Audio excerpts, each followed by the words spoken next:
Yan guys, pruning ni Darling yung puno ng laurel kasi sobrang makapal at mahaba na. Ayan. Oh, napakatangkad. Pero yung mga dahon guys, sinasahod niya para maibilad. Ilalagay natin sa pack na plastic pagka nabilad at pwede nating gawing pangrekado kasi napakamahal ng dahon ng laurel guys. Pagka nasa ano na siya, na dry na siya, pwede mas gandang pangrekado. Ayan, pakita ko sa inyo guys gaano karami yung kanyang na prune na dahon ng laurel.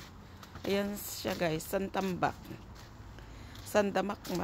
Ayan, oh. Napakarami guys. Ayan. Ibibilad natin guys para mailagay natin sa supot at maibenta. Ayan, oh. Dami guys, oh. Dami niyang natanggal na mga dahon-dahon ng laurel. Napakabango guys. Lucky pa ito guys sa pag meron ito sa iyong bakuran na tanim. Napakaswerte. Nagbibigay daw ng luck. O yan, aakyatin niya na yung pinaka taas guys. Kinuha niya yung bin para maakyat niya yung pinakatok-tok.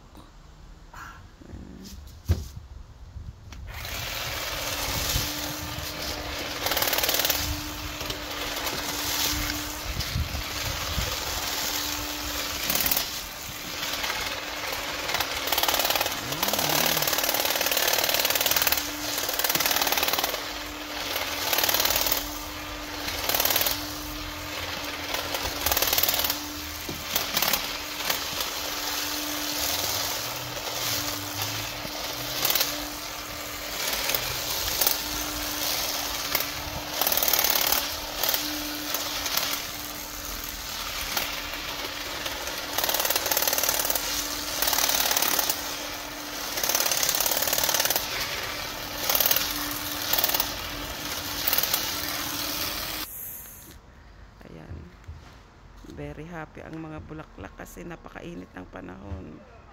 Kaya very blooming sila guys. Ayan. O, diba guys? Ang ganda ng mga halaman. Nakakapagbigay saya. Guys, nagja-general cleaning ako. Naka-hoover na ako dyan, pataakyat. Dito kasalukuyan nililigpit ko ang mga gamit guys. Ayan pa yung hoover. Ayan. Hinuhoover ko yung dito sa loob ng bahay guys. Kasi minsan lang kaming mag general cleaning sa isang linggo. Kaya linis din pag may time. Ayan guys. Nakatambak pa ang aming mga hugasin. Pagkatapos kong mag-hoover, saka ako mag-huhugas guys. Oh, di ba guys? Ayan. Pero sa likod guys, malinis na. Nalinis na ni Darling. Naka-mower na din siya. Ayan. Maayos na ang ating bakuran. Yung mga patola, ang lulusog niya na guys. May mga bunga na siya guys, oh.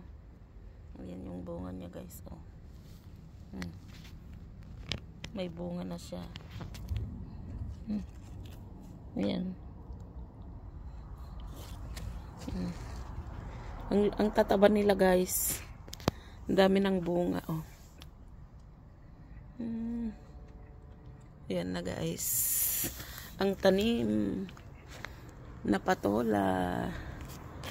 Ilang linggo lang guys, meron ng bunga ito guys. Ayan. Kaya na yung mga sweet pea guys. Namumulaklak na din. Ayan. Dami niya ng kon guys. Oh. Ilang puno lang tong ginawa namin guys kasi Pagka namunga naman guys, napakarami. Hindi naman namin din nauulam.